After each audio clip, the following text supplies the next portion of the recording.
Chuck, I have some very inspiring news for you all. We could actually end this war.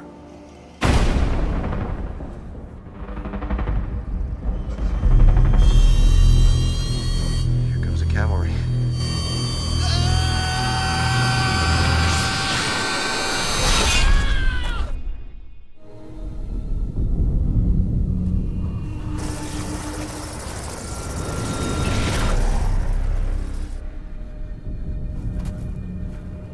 What are they? Call it a screamer. It was developed for us by Alliance on Earth to neutralize the war on the ground here. How do you know it's dead? They yanked this brain out. Don't do that, boy. That'll take your finger off. CPU is dead, but it still has mechanical surface reflex. That's good. They get their heads chopped off, but they can still swing a sword. Pretty smart. Maybe too smart. From Marshal Richard Cooper, 5th Neb Army Forward Command to Joseph Hendrickson. Matters of extreme urgency demand immediate imperative peace negotiations. Request 2 officers highest priority. Look at this place. I came up here 20 years ago to this place, take beryllium out of the ground for the new economic bloc. The miners and scientists found the radiation coming out of the ground. They refused to work it and shut down the mines. Neb Corporation threatened armed force to reopen it, so it was a standoff for about 4 years. And then they started to rain everything down on us. Got a request for a peace negotiation from Marshal Richard Cooper, Neb headquarters. What the hell is going on around here anyway? You have no idea of the hell you people opened up, do you? The hell we opened up?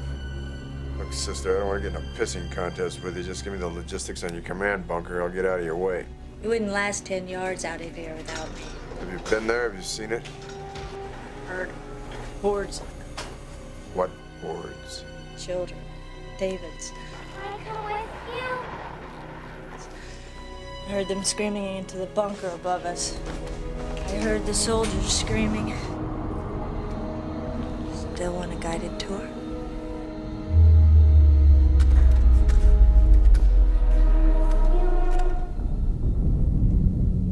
Jefferson, Sir. get everybody out of here now.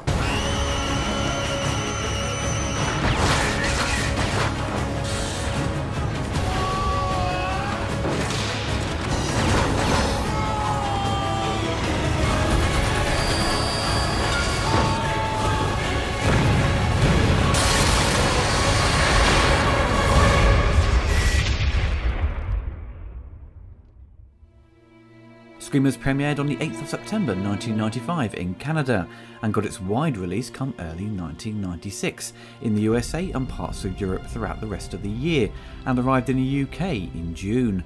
Produced on a modest budget of $20 million, it was unfortunately a box office flop and only recouped $5 million in the USA, and it's unknown how much it made worldwide. The film was met with mostly negative reviews, with most critics citing it was depressing, the leads had no chemistry, and the noticeable poor visual effects. But over the years it has built up a large cult following and has become more appreciated. In 2009 a direct-to-DVD sequel was made called Screamers The Hunting, which will be discussed later in the video. So the original movie must have done well in the home video market over the years for Sony Pictures to fund a follow-up. Writer Dan O'Bannon in the early 80s had written a script based on Philip K. Dick's short story Second Variety, along with We Can Remember It For You Wholesale, which later became Total Recall. Second Variety was published in 1953 and was about a nuclear war between the Soviet Union and the West, and it has reduced much of the world to a barren wasteland. The Western forces have developed claws, which are autonomous self-replicating robots, to fight on their side. Dan's script was optioned in the mid-80s, but nothing ever moved forward. Blade Runner in 1982 failed at the box office and may have frightened off investors in pursuing with another adaptation of Dick's work, so it was unfortunately stuck in development until the 1990s. Screamers finally went into production. The director for Screamers was Christian Duguay, who started out as a news cameraman, and he later graduated onto being a reporter and got to shoot and edit his own stories.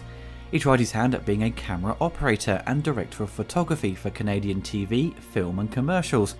He got a job as a second unit director on the TV series William Tell, and then got his big break directing Scanners 2 and 3. When he was offered the job on Screamers, he initially turned it down, feeling he wasn't right for the project, which he discussed in Starlog magazine. He thought the premise was good and enjoyed Philip K. Dick's short story, but the script by Dan O'Bannon, which was written 15 years earlier, didn't work for him, and Christian politely declined and moved on to other projects. The producers came back with another offer, which persuaded him to direct. They allowed him to add his own input into the story, with the help of screenwriter Miguel Tada-Flores, and even some input from star Peter Weller. They transformed Screamers into a sci-fi film with heart and soul. They tried not to deviate too far from Philip K. Dick's original story, and used it as a guideline throughout. There are a number of differences to the original Second Variety story. In the book, the war is fought on Earth, whereas in the film it's set on a planet called Sirius 6b. The Cold War has broken out to a full-blown war between the West and the Soviet Union. The aftermath of a nuclear war, the very existence of the human race is in doubt. They are increasingly rare, irradiated human survivors are hiding on Earth, but the bulk load of humanity survives in a military base on the Moon. In Second Variety, the plot revolves around the identification of a claw robot, the second of 3 varieties. Tasso, who is renamed Jessica in the movie, convinces Hendricks that the Second Variety is a Soviet soldier named Klaus, but Tasso herself is the robot, a fact that Hendricks does not discover until it's too late, and Tasso convinces Hendricks to send her to the Moon, which results in him dooming not only himself, but all of humanity. The production was based in Canada and makes use of local crew and actors. The tax breaks probably were an incentive to shoot there, but also to take advantage of the locations that were needed to create this alien world. Locations included the city of Jolila and a quarry in Quebec. Also, the Big O, better known as Montreal's Olympic Stadium, was used for the Neb Command Centre. The director and writer couldn't decide how to conclude the film. In the book, he sends the robot to the Moon, thus having a very bleak ending. The original ending that was written had Joseph return to Earth and make a speech on how corrupt the government is, and while he is talking he looks into the audience and sees dozens of Jessicas. That didn't make sense to the director, so he decided not to shoot that sequence. The one ending which the director did want and preferred was to have the ship leave, then you see the camera pan down back to Earth, and you see Joseph is still there, as he realised there was nothing to go back to on Earth. Peter Weller also really liked that ending, but it was decided that his character would leave and the little teddy bear that the David Screamer has is on board the ship. Joseph had built up some emotional attachment to it throughout the film, so it made sense for him to take it with him. The teddy bear begins to move, indicating it's a robot and has escaped from the planet, and hints at a possible sequel. For the cast, which is relatively small as it focuses around a handful of soldiers, Peter Weller, the star of RoboCop, plays Colonel Joseph A. Hendrickson. He has been stuck on Sirius 6b for years and is getting sick of his job and waiting around for a peace deal. Jennifer Rubin plays Jessica, who is a freelancer working for the opposition and makes her living as a black marketeer. Jennifer started out her career modelling and moved into acting. I think most of us remember her from Nightmare on Elm Street Part 3 and The Doors. Andrew Lauer plays Private Michael Jefferson. His nickname is Ace. He is the sole survivor of a spaceship that crash lands on the planet. He gives Joseph the unfortunate news that the war is not coming to an end, and there is no peace deal, as a new war has broken out on another planet called Trident 4 that has become the new hub of mining. Ron White plays Chuck, a fellow officer and close friend of Joseph. Despite his disbelief that the Alliance commanders have forgotten about them on Sirius, he still remains positive and tries to keep Joseph's spirits high. Charles Powell plays Ross and works for Jessica, and is the paranoid one of the remaining NEBs. The other members of the team slowly begin to lose their trust in him, as new Screamers are being discovered and his communication skills aren't particularly good. Roy Dupree plays as Becker, an aggressive and confrontational soldier. He likes to think he is in charge and enjoys winding up Ross, who is struggling under the pressure. And finally, we have a cameo from Bruce Bower, who sadly passed away in 2004, playing Secretary Green. Bruce popped up in Empire Strikes Back, The Omen, Full Metal Jacket, and an episode of Fawlty Towers. Secretary Green is Joseph's superior and appears via a hologram, to inform him they have a way to end the war, but once Michael Jefferson arrives, they realise the message they received is 2 years old, and Secretary Green has been arrested and killed.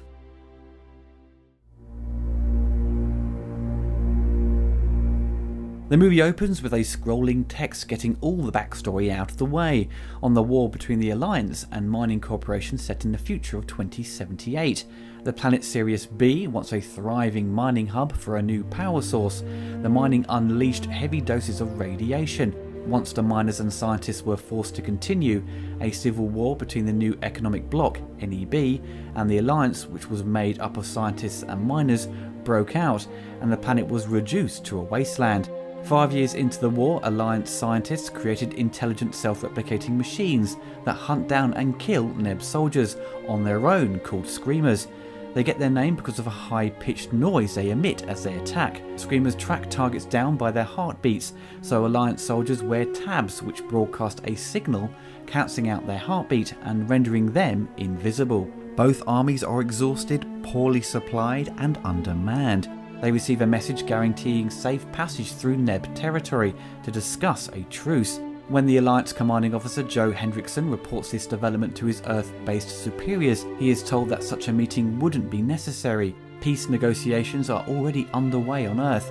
They discover this to be not true, from new intel provided by Ace Jefferson. He reveals that Secretary Green has been dead for 2 years. Hendrickson is not surprised. He suspects that both sides have written off Sirius 6B and abandoned their armies. Joseph decides that the only realistic chance of survival is to accept the NEB truce offer. He sets out for a meeting with the NEB commander, accompanied by Jefferson. During their travels they come upon an orphan, a young boy named David, clutching a teddy bear. Ace doesn't want to abandon the kid and guilt trips Joe into letting David tag along. As they try to rest that night, a reptilian screamer that they had never encountered before attacks them. Joseph is alarmed that the Alliance tabs did not protect them. It appears the machines have modified themselves. As they approach the NEB compound, 2 enemy soldiers, Becker and Ross, opened fire on David, whose chest explodes, revealing he was a screamer. Becker and Ross explain that David was a new Type 3 screamer, impersonating a human. They reveal that another David was brought into their base and has wiped out most of the NEB soldiers.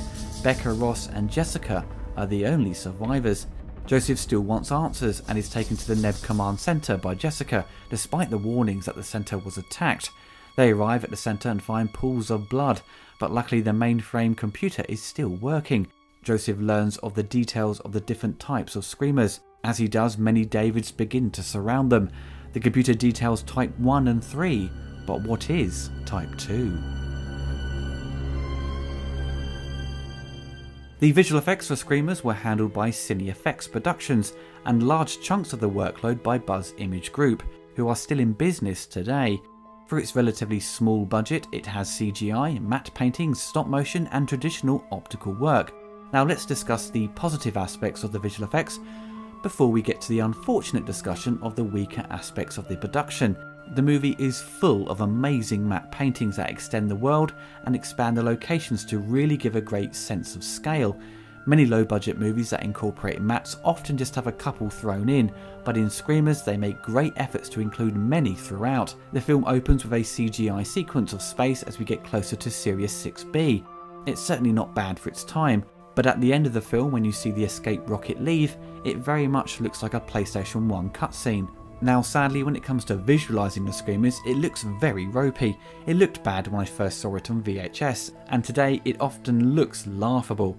The Screamers are mostly achieved in stop motion and are animated okay, but the optical work isn't fantastic. Lots of visible matte lines, but the most hilarious effects is seeing all the young David Type 3 Screamers. You can see loads of extras with poorly replicated face masks slapped on them. But the best of the worst is Becker, who gets shot down by Joseph. This shot made me roar with laughter. I have no idea why they left this shot in or felt it was good for a theatrical film. They were being far too ambitious for their budget and the technical difficulties of achieving what they wanted.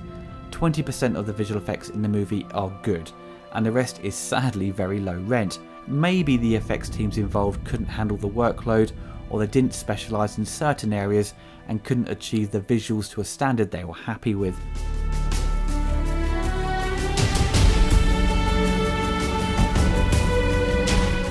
Norhammer Kobe composed the score to Screamers. Norhammer was an accomplished composer who worked on many feature films and TV shows, and even some recent video games such as Heavy Rain, in which he won a BAFTA. He started work on Beyond Two Souls, but sadly couldn't finish the score as he passed away at the young age of 56 due to pancreatic cancer. The game was nicely dedicated to him. The score to Screamers does a fine job of creating an atmosphere and building up suspense when the Screamers are approaching and when the troops are expecting an attack. It has an effective military march theme that nicely opens the movie. The score serves the picture well but didn't leave much of an impact on me. It doesn't quite match the other scores of the time. The score was never officially released. I managed to come across a promo CD which had like 5 tracks on it, totaling about 41 minutes of music. A lot of the action cues are missing, and it mostly consists of the slower atmospheric themes that fill up the large majority of the score, and there is a bit of repetition with the music throughout. It would be nice to hear more of the music isolated and restored for a full release, so I can listen to it in greater detail, so a full remaster would be great to see in future. A sequel to Screamers arrived in 2009 called Screamers The Hunting, which was a direct-to-DVD movie produced on a small budget and again shot in Canada. It stars Gina Holden and Lance Henriksen, who pops up in the third act of the movie, and it reveals he invented the original Screamers. Directed by Sheldon Wilson, who mainly directs TV movies. The producer of the 1995 film, Tom Berry, again handles the production, as well as contributing to the script along with the original writer. It's set a number of years after the events of the first film, and Peter Weller's character committed suicide and allowed his escape pod to burn up in re-entry in fear of the robot Teddy that was left on his ship from getting to Earth. An SOS signal arrives from Sirius 6B. A group of soldiers are dispatched to the planet to investigate. The film features all of the Screamers from the original film, as well as new ones that have their mouths open up, very much like the vampires in Blade 2. The new Screamers also act a bit like raged zombies, which seems a bit of a change from the original design. It's funny they showed footage from the original film to inform the soldiers about the events on Sirius. It's very handy they had 35mm cameras on site to capture the events. Films always do this, it's so lazy. For a direct-to-DVD movie, it's surprisingly not that bad. I was expecting Starship Troopers 2 levels of quality. The visual effects are adequate and certainly better than the '95 film, when it comes to seeing the Screamers in action, for example. It's pretty gory and the production design is not bad in areas. They even show you the factory where the Screamers were built, which was only mentioned in the first film and never shown on screen. It unfortunately looks very bland and flat with its photography, not the best looking film. It resembles the TV movies you come across on a sci-fi channel. I'm surprised they even tackled a sequel after 14 years since the original film's release. I don't think anyone was crying out for a sequel, but they did a pretty good job considering its budget constraints. If you see it cheap on DVD, and I mean cheap, don't spend £10, give it a go and you should get some enjoyment out of it. Screamers is often forgotten about when it comes to screen adaptations of Philip K. Dick's work. It seems to float under the radar. Most feature films that are based on or inspired by Dick's stories are usually big budget affairs, and Screamers is the only one that springs to mind that was done on the cheap. I suppose it came at a time when it may have still been risky. Blade Runner lost money on its release, and Total Recall was the only one that made a big chunk of money at the time. I'm not really surprised Screamers didn't do that well at the box office. First off, I think the marketing was rubbish. The trailer, for example, was just your standard schlocky action trailer you saw countless times attached to rental tapes. The posters all really failed to sell the movie. It doesn't really indicate what the film is about. Even though the movie premiered in 1995, it didn't hit most theatres till early 1996, and its release was staggered throughout that year. If you look at other sci-fi / action films of 1996, Screamers looks very cheap in comparison. It can't compete with the blockbusters. I think the film was even lucky to get a theatrical run.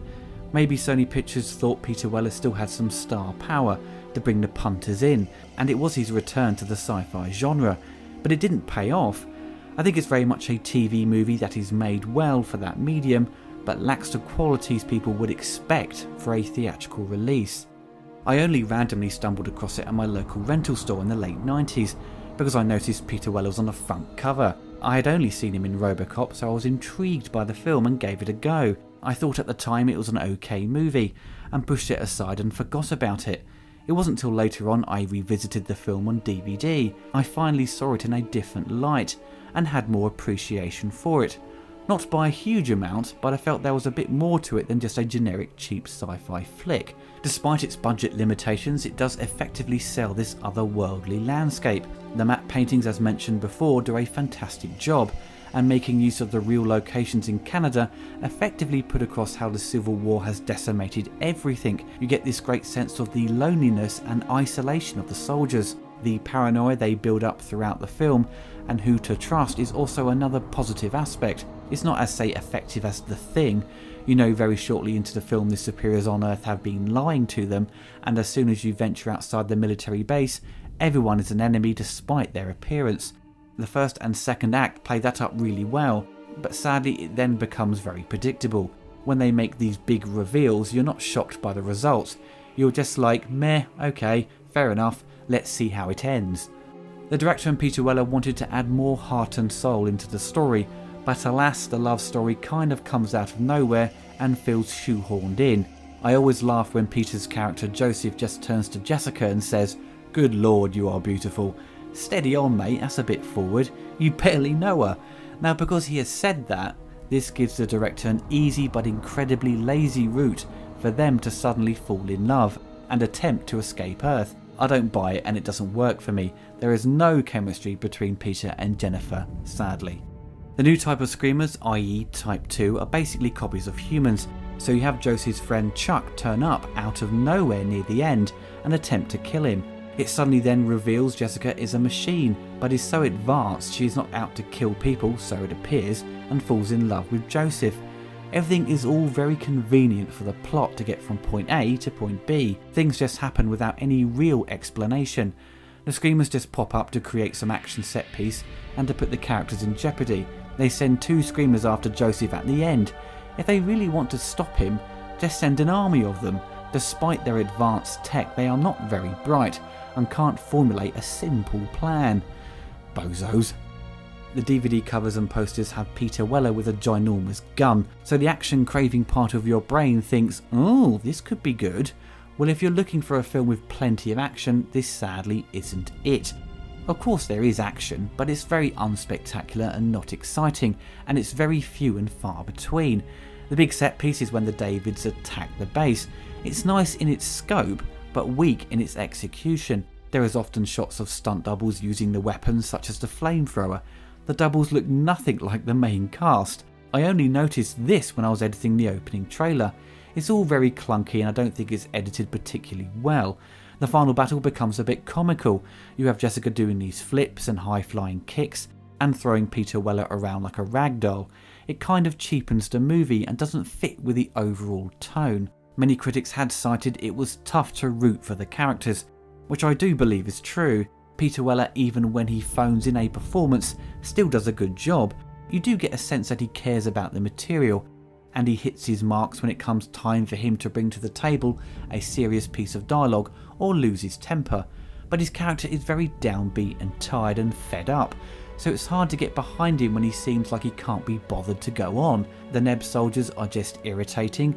The character Becca is a major pain. I would have shot him straight away. It would totally avoid the unnecessary headache of hearing him trying to cause a rift between the team. The character Jessica is forgettable. She is revealed to be a robot. They don't reveal too much about her, so not to give away any clues, but the backstory they do give is of no real importance, so it's difficult to root for her even though her intentions are good at the end. I think the only character who I cared about was Michael Jefferson, a young idealistic trooper who hasn't been on the planet for long and is ready to do his job, but sadly gets taken out by Becca and killed. But with how the story ends, it's inevitable he wouldn't survive. I don't think the changes to the original story are problematic. I think the essence of the story is still there. Having a change of location and characters isn't much of an issue. Many films that adapt Dick's work make many changes to either update or pinch elements to tell a new story. A lot of Philip K. Dick's work was written in the 50s and 60s, so a lot has changed since then, and just doing a word-for-word adaptation is not going to fly. I'm sure hardcore fans of Philip K. Dick will probably be frustrated in general by how Hollywood alters his original material, but unfortunately that's the downside of adaptations. Screamers sadly is not a classic movie or going to make anyone's top 10 sci-fi lists, thanks to its unfortunate ropey effects and weak love story that feels forced. Also some dodgy lighting. You can see when Joseph approaches the Neb soldiers, the day is coming to an end and they used extra lights on Peter Weller, so it looks like he has a massive light shoved near him, but then it cuts to Becca and the lighting is totally different. But despite its obvious problems, there is good nuggets of stuff in it that should keep you invested.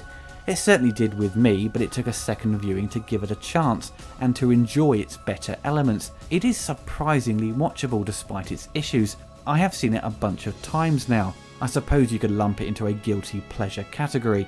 It's not the finest of Philip K. Dick's adaptations, but it certainly shouldn't be pushed aside and forgotten about. And it's got Peter Weller in it. That should be good enough to persuade anyone to watch it.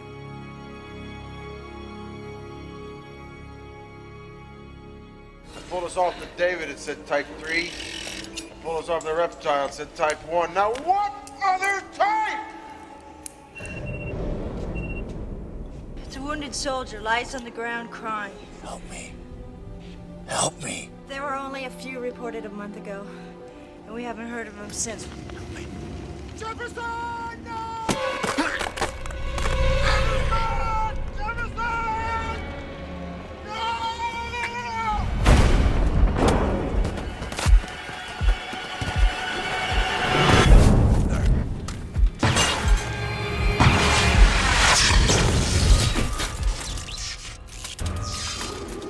Where will we go? Where do you go when there's nowhere else to go? Earth. What are you talking about? There's a way off this planet.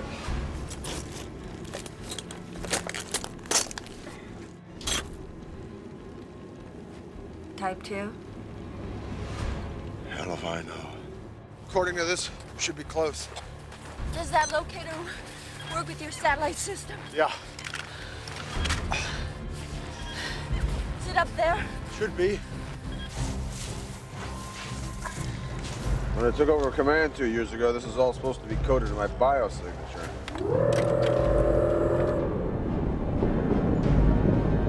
Countdown to launch commences.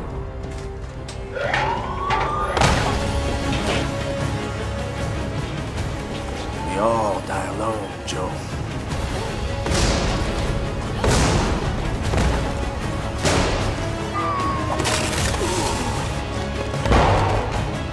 And the woman cries. Down, down, down. That's what we're trying to do.